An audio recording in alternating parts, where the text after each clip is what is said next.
ఇప్పుడు కొంచెం బాగుంది. అమ్మ నిన్నైతే మరి అస్సలు బాగాలేదు.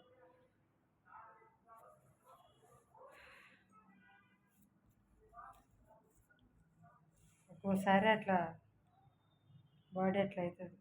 అస్సలు నిన్న ఎందుకో అస్సలు బాగాలేదు.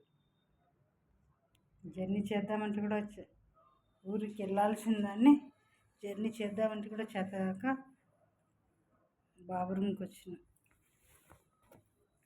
వచ్చిన తర్వాత ఈరోజు కొంచెం రిలాక్స్గా ఉంది.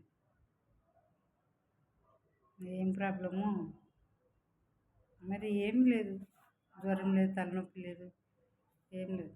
ఊరు వెళ్దాం అనుకున్నా, ఆగిపోయింది. ఒక్కొక్క టైం అట్లా ఉంటుంది. ఇక చిన్న థమ్స్అప్ తెప్పించుకొని నేను హాఫ్ తాగిన, ఈరోజు హాఫ్ రిలాక్స్ అయిపోయింది.